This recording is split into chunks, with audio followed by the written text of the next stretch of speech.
말도 많고 사연도 많았던 우리 지난 해가 지나갔습니다.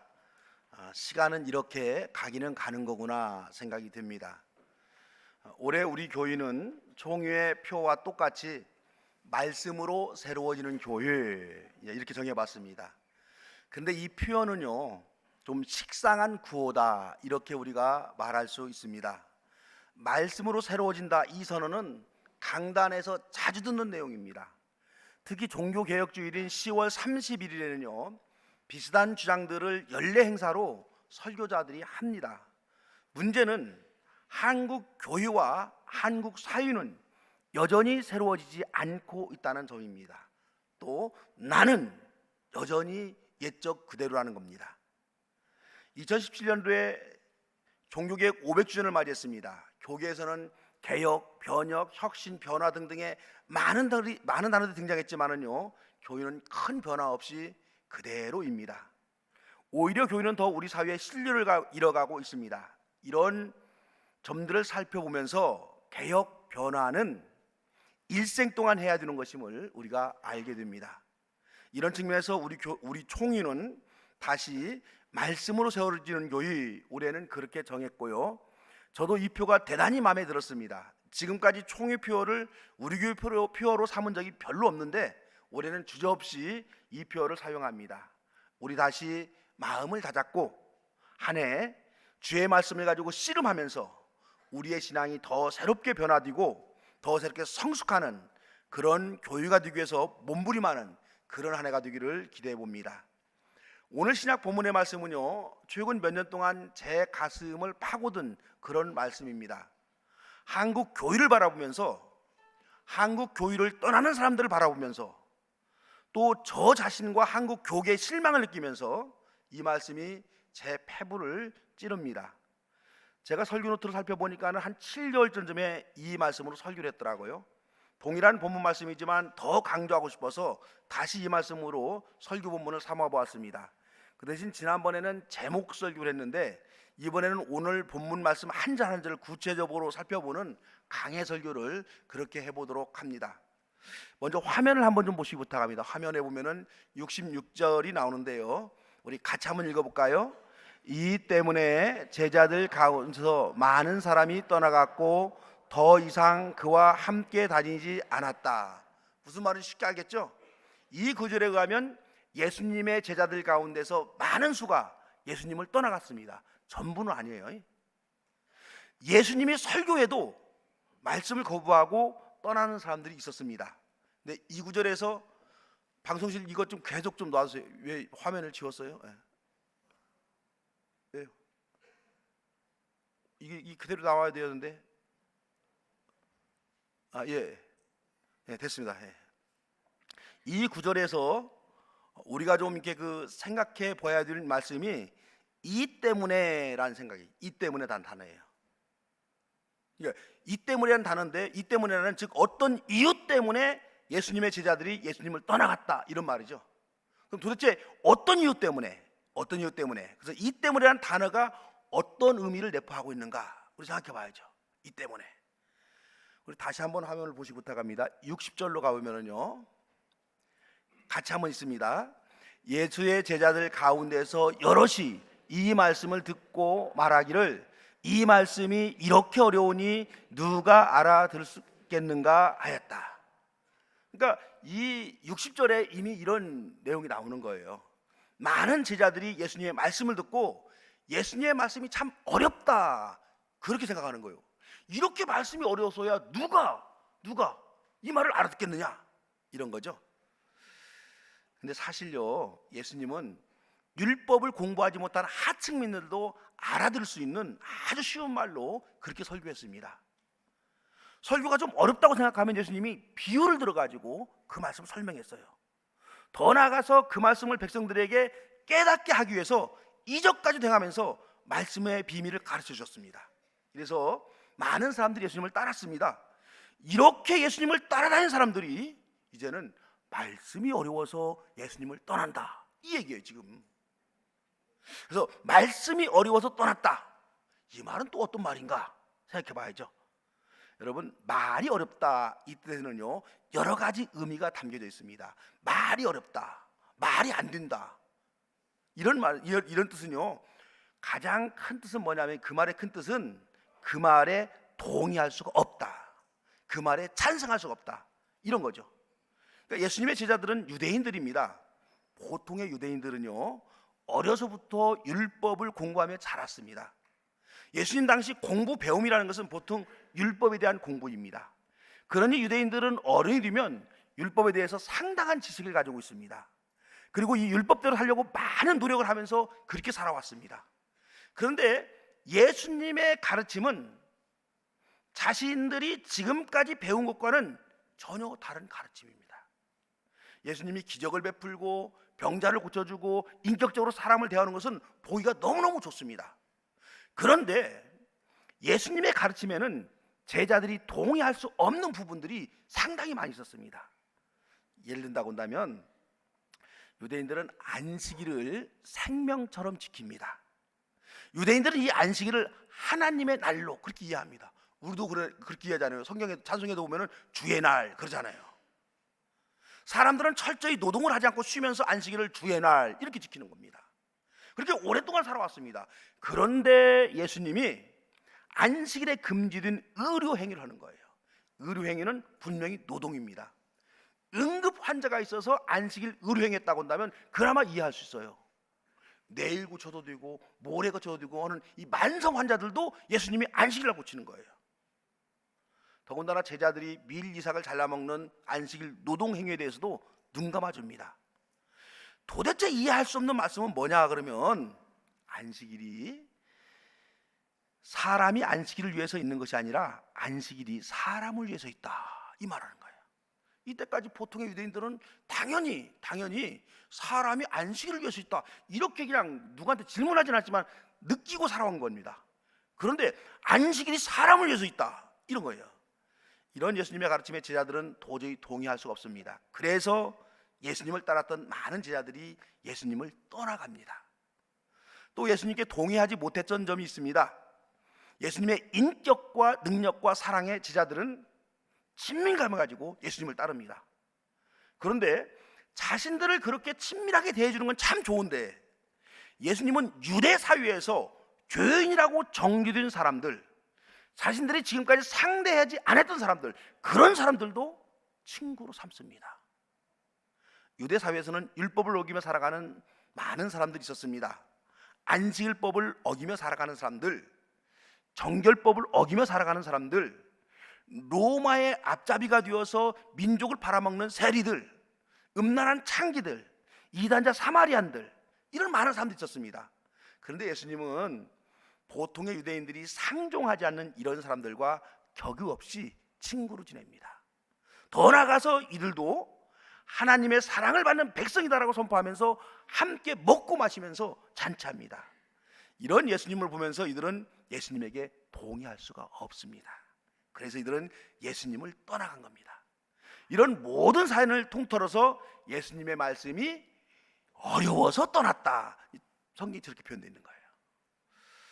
우리 한번 주변을 한번 돌아봅시다, 여러분. 교회를 떠나는 사람들이 왜 교회를 떠나고 있어요? 우리 사회의 가난한 교인들, 안 나가 교인들이 100만 명이다, 이렇게 이제 추정을 하고 있더라고요. 예수 그리스도에 대한 믿음은 있는데도 교인은 안 나가는 사람들이 많이 있습니다. 사람들은 왜 예수님을 잘 믿다가 교회를 떠나는 걸까요? 제가 고등학교 시절 저희 동네에 많은 친구들이 저와 함께 교회를 다녔습니다. 다른 시골 교회도 마찬가지지만 우리 시골 교회도 참 대단했어요, 우리 중고등부가. 그런데 이 나이가 되어서 이 친구들 만나보니까는요, 그때 교회 다니던 친구들 가운데 교회를 떠난 친구들이 더 많이 있어요. 왜 이들은 학생 시절에 그리도 열심히 다녔던 교회를 그만두었을까? 교회를 등진 사람들은 각자 나름의 이유가 다 있을 것입니다. 제가 몇 가지 생각을 해봤어요. 이 시대에 교회를 떠나는 사람들은요, 자본주의의 영향을 가장 크게 받은 것이다 생각합니다. 여러분, 살아볼수록 재물, 돈의 위력이 대단합니다. 살아볼수록 보이지 않는 하나님의 영역보다는 보이는 물질의 영역이 확연하게 눈에 들어옵니다. 그래서 자본, 물질의 이 거대한 영역 앞에서 연약한 쭉정이 믿음은요 쉽게 날아갑니다. 또 과학의 발달도 신앙을 유면하게 만드는 요인입니다. 우리들은 교회에서 1시간 지금 예배드리죠. 우리가 접하는 세상에서는 컴퓨터, TV, 스마트폰에서 많은 정보들을 우리가 얻습니다. 이 정보는 교회 가르침과는요 너무너무 다른 거예요. 광대한 우주를 탐험하고 생명의 근원을 찾으는 탐험은 우리가 어디에서나 쉽게 접할 수 있는 그런 정보들입니다. 우주과학, 생명과학 등등의 발전은 교회에서 가르침을 받은 초보적 신앙의 수준으로는요 감당할 수가 없습니다. 더군다나 얼마 전에 돌아가신 이 스티븐 호킹이라는 물리학자가 돌아가시면서 신은 없다 이런 말을 남기고 갔어요. 이런 과학자들이 사회에 끼치는 영향, 기독교인에게 주는 충격은요 여러분 대단합니다. 사실 우리 자녀들이 중학교만 들어가면 교회가 재미없다 이렇게 말하죠. 주일학교 때까지는 엄마 아빠 따라서 그런 대로 교회를 열심히 다니지만요 중학교에만 들어가면서부터 교회가 재미없다 말하면서 거의 가지 않으려고 합니다. 이 재미없다라는 말에는요 여러 가지 의미가 포함되어 있습니다. 교회가 코미디 같은 놀이가 없다 이런 뜻만 여러분 아니에요. 우리 아이들이 다 생각이 있어요. 지금까지 주일학교에서 배워온 것이 말이 안 된다 이런 생각이 여러분 깔려 있습니다. 학교에서 배우고 스마트폰과 컴퓨터에서 배운 지식에 따르면 눈에 보이지 않는 신의 존재는 믿어지지가 않습니다. 그리고 이 우주가 6일 만에 창조되었다 이런 주장은 도대체 성립이 되지 않는다 우리 아이들이 그렇게 판단하고 받아들입니다. 그래서 과학이 발달할수록 종교교육은 어려울 수밖에 없습니다. 과학이 발달한 사회에서 종교는 갈수록 약화되어져 갑니다. 이런 문제를 우리 교회는 오랫동안 고민해 왔고 그래서 이번에는 이런 문제에 대해서 전문가의 의견을 좀 들어보려고 저희 교회가 올해 초 3월에 교사대학을 하는데 서울대학교 물리학 교수를 한번 모셨습니다. 그래서 과학과 신앙이라는 이 제목을 가지고 강의를 한번 들어보려고 해요. 교회학교 교사들뿐만 아니라 아마 여러분들에게도 큰 도움이 될 것이다라고 그렇게 생각해 봅니다. 이런 제도 교육과 사회 교육의 영향으로 아이들이 커가면서 교회를 떠납니다. 또 있습니다. 여러분 세상에 너무도 재미있는 것들이 많이 있습니다. 주일마다 지역 곳곳에서 벌어지는 축제는요 교회로 향하는 발걸음을 자꾸만 축제 거리로 향하도록 그렇게 유혹합니다. 예전에 교회는 그 마을의 문화의 중심지였습니다. 교회 가야 새로운 노래 좀 배우고 교회 가야 연극도 한번 맡아서 해보기도 하고 교회 가야 그 어떤 재미들이 있었어요. 지금은요 교회보다 훨씬 재미있는 것들이 우리 사회에 너무너무 많이 있습니다. 물질적 풍요와 과학적 발달로 인한 재미진 세상, 이 세상은요 교회를 유면하게 만드는 요인 중에 하나입니다. 또 가슴 아픈 것은 교회가 잘못해서 교인들이 떠나는 경우도 여러분 너무 많이 있습니다. 교회의 부정과 부패를 직접 목격하고 많은 사람들이 교회를 떠납니다. 교회의 지도자인 목사에게 실망하고 교회를 떠나기도 합니다. 교인들끼리 충돌함으로 시험에 들어서 교회를 떠나기도 합니다. 오늘날과 같이 정보 공유가 빠르고 쉬운 사회에서는 전라도의 한 구석에서 일어난 작은 사건이 전국적으로 삽시간에 퍼집니다. 한 교회의 잘못은 전체 교회의 잘못으로 매도되어서 자기 교회와 관계가 없음에도 교회에 실망해서 떠나기도 합니다. 교회를 떠나서 가난한 성도가 된 한 청년이 CBS 방송국에 나와서 자신이 왜 교회를 떠났는가 그걸 고백하더라고요. 그거 참 재미있는 대목이라 들어봤어요. 이 친구가 교회를 떠난 이유는 뭐냐면 세월호의 비극적 사건을 보고도 교회가 침묵하고 있고 더 나아가서 세월호를 비난하는 교회들을 보면서 교회를 떠나노라 그리 말합니다. 그래서 오늘날 교인들이 교회를 떠나는 요인들이 이래저래 참 많이 있습니다. 예수님 시대에 예수님에게 실망해서 예수님을 떠난 지자들이 많이 생겼듯이 오늘날에도 열심히 던 성도들이 저런 이유로 예수님을 많이 떠납니다. 이렇게 예수님을 떠나는 제자들을 보면서 예수님이 당황합니다. 그래서 예수님은 남아있는 12제자를 보면서 이렇게 말합니다. 화면을 좀 한번 보여주시겠어요? 같이 한번 읽어볼까요? 같이 읽습니다. 예수께서 12제자에게 물으셨다. 너희까지도 떠나가려 하느냐? 저는 이 말이 참 가슴에 매입니다. 목이 매여요. 그래서 오늘 설교 제목으로 잡았습니다. 개역 성경에는 너희도 가려느냐 이렇게 번역을 해놨어요. 그래서 우리가 좀 이렇게 제목으로는 우리 새번역보다는 개역성경이 나와서 제가 너희도 가려느냐 그렇게 번역을 잡아놓은 겁니다. 새번역에서는 너희까지도 떠나가려 하느냐. 예수님은 대단히 단호하신 분입니다. 어느 집에 들어가서 복음을 전하다가 그 집에서 복음을 받아들이지 않으면 야, 발에 먼지를 털어버리고 그 집을 떠나라. 제자들이 그렇게 말씀하신 분이에요. 돼지에게는 진주가 필요 없다, 이렇게 일갈하신 분입니다. 군중들의 인기에 연연하지 않고 자신을 왕으로 삼으려는 이런 사람들을 피해서 혼자 고독하게 지냅니다. 그런 예수님이신데도 자신과 오랫동안 관계를 맺고 자신의 곁을 지나온 그 제자들이 떠나가는 것을 보고서 너무너무 마음이 아픈 겁니다. 서글프기도 하고 속상하기도 합니다. 그래서 남은 12제자에게 예수님은 묻습니다. 너희도 가려느냐? 예수님 곁을 떠나는 제자들을 보면서 예수님이 남은 제자들에게 안타까움으로 호소하고 있는 말씀입니다. 저는 이 말씀이요, 계속해서 제 가슴을 울립니다. 이런저런 이유로 교회를 떠나는 사람들에게 예수님은 너도 가려느냐? 그렇게 질문하는 것 같습니다. 교회에 실망해서 교회에 나가지 않는 가난한 성도를 향해서 예수님은 호소합니다. 너도 교회에 나가지 않으려 하느냐? 세상이 너무 좋아서 교회를 등진 사람들에게 묻습니다. 너도 나를 등지려느냐? 아마도 예수님은요, 가난한 교인들, 교회를 안 나가는 사람들에게 이미 물었을 겁니다. 너희도 가려느냐? 하지만 이미 마음이 다친 성도들은요, 예수님의 이 음성을 들을 수가 없습니다. 저는 이 자리에 계신 여러분들이요, 이런 주님의 음성을 좀 들을 수 있기를 바랍니다. 여러분이 신앙에 시험이 들어서 나도 더 이상 교회에 다니고 싶지 않구나, 그런 생각이 여러분 들거든. 예수님이 여러분을 향해서 간절히 호소하는 이 음성 들으시기 바랍니다. 너도 가려느냐? 예전에 많은 젊은이들이요, 신학을 하겠다고 자원을 했습니다. 그런데 고등학교를 졸업하고 신학대학에 들어가겠다라고 입학 추천서 써달라고 부탁을 받은 지가 제가 10년이 훨씬 넘었어요. 많은 사람들이 목회자 지원을 하지 않습니다. 이런 세대를 보면서 예수님은 목 놓아 호소하는 것 같습니다. 너희도 가려느냐? 저는 이 말씀을 준비하면서 여러분들이 혹 주일날 발걸음이 다른 곳을 향해 걸어가고 있을 때 이 말씀이 생각나기를 기도합니다. 너희도 가려느냐? 주의 일이 힘이 들어서 이제는 좀 쉬고 싶다, 그런 생각이 들 때요, 예수님의 이 음성을 들을 수 있기를 바랍니다. 너희도 가려느냐? 교회가 지루해져서 예배 참여하기가 싫어질 때 여러분이 한번 주님께 귀 구려보세요. 주님께서 여러분을 향해 간절히 호소하는 소리가 들릴 겁니다. 너희도 가려느냐? 제가 신학을 공부하면서부터 목회를 떠나고 싶다 이런 생각을 한 번도 한 적이 없어요. 하지만 한국 교회를 조금은 개혁해 보겠다고 기성교회 체제에 도전했던 이런 생각을 포기하고 싶을 때가 여러 번 있었습니다. 내가 뭐라고, 나도 그냥 이런들 어떠하리 저런들 어떠하리, 그리 목회하면 되겠지, 이런 마음이 들 때가 상당히 많았어요. 그때마다 주님이 저에게 이 음성을 들려주신 것 같습니다. 너도 그렇게 목회하려느냐?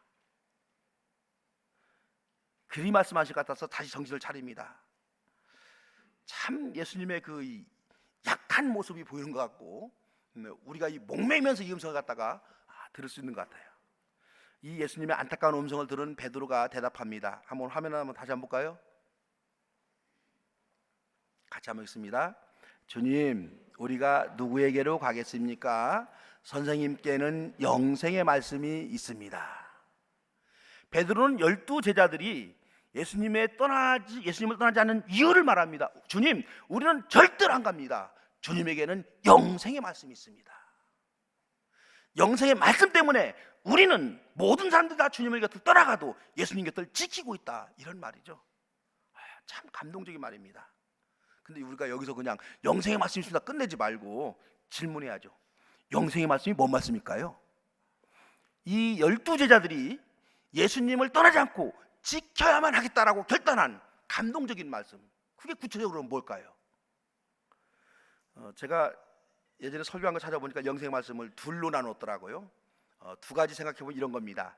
영원한 생명 그리고 희망. 예수님은 제자들에게 이 세상의 삶이 다가 아니라고 그렇게 가르쳤습니다.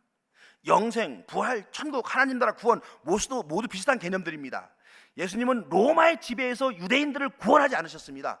하지만 예수님은 죽음의 지배에서 온 인류를 구원하셨습니다. 예수님은 인생이 죽음으로 끝나지 아니하고 부활로 끝나고 있음을 제자들에게 증거해 보이셨습니다. 그러므로 베드로와 제자들은 예수님에게서 영생의 말씀을 발견한 겁니다. 그래서 예수님 곁을 지키고 있는 겁니다. 영생의 말씀이 가지고 있는 또 하나는 희망이라고 저는 그렇게 해석합니다. 저는 희망을 현재적 구원이다 이렇게 봅니다. 예수님 말씀하십니다.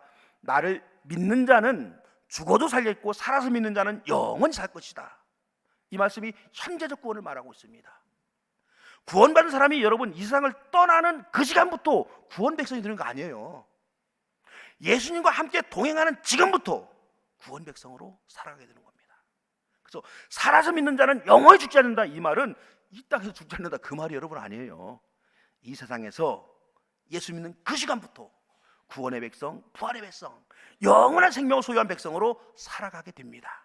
이것이 현재적 구원이고 이 현재적 구원을 제가 일상의 용어로 표현해서 희망이다 이렇게 말했습니다.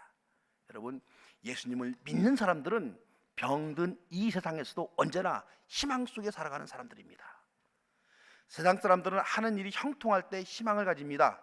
건강할 때 희망을 가집니다. 시험에 합격했을 때 희망이 솟아오르고 미래를 향해 탄탄 대로의 길을 가고 있을 때 희망을 가집니다. 하지만 실패가 찾아오고 패배가 선언되면 낙담하고 절망합니다. 예수 믿는 사람도 잘 되면 기쁘고 희망이 솟습니다. 하지만 이 땅에 그 어떤 시련과 실패에 직면했을 때라도 그렇지 않은 절망하지 않고 희망을 가집니다. 그렇지 않은 환경과 조건을 바라보지 아니하고 예수님을 바라보면서 살아가는 사람들이기 때문입니다. 이 점이 교회가 세상과 다른 점입니다. 이런 영생의 말씀이 있기에 우리는 세상이 아무리 좋아도 예수님 곁을 떠날 수가 없습니다. 여러분 세상은 우리에게 재미가 줄 수가 있어요. 재미를 줄 수가 있습니다. 하지만 가슴속 저 깊은 곳에서부터 솟아나는 참 기쁨은 예수님 곁에 있을 때 맛보게 되는 겁니다. 세상은 우리에게 대단히 자극적인 쾌락을 줄 수가 있습니다. 하지만 잔잔하고 은은하고 영원히 사라지지 않는 영원한 행복은 예수님 곁에 있을 때 얻을 수가 있는 겁니다. 세상은 우리에게 작은 호기심을 채울 지식, 세상적 성공을 찾을 수 있는 지식을 줄 수가 있습니다. 하지만 죽음을 극복하고 영원한 생명을 얻는 지식은 예수님이 주시는 영생의 말씀에 있습니다. 저와 여러분 올 한 해도 그 어떤 유혹과 시험이 몰려온다 하더라도 주님께는 영생의 말씀이 있습니다. 우리는 절대로 주님 곁을 떠나지 않겠습니다. 이렇게 고백하면서 한 해를 힘차게 살아가는 저와 여러분 되시기를 주의 이름으로 축원합니다. 사랑해 주님, 또 한 해가 시작이 되었습니다. 올해에도 우리 앞에 크고 작은 장애물이 놓여 있을 것이고 올해에도 재미진 세상은 우리를 미혹하고 유혹할 것입니다. 하지만 주님의 말씀 꼭 붙잡고 좌로 우로 치우치지 아니하고 예수 그리스도만 똑바로 바라보면서 희망 속의 한 해를 살아가는 하늘 백성들 되게 하여 주시옵소서. 예수님의 이름으로 기도드리옵나이다.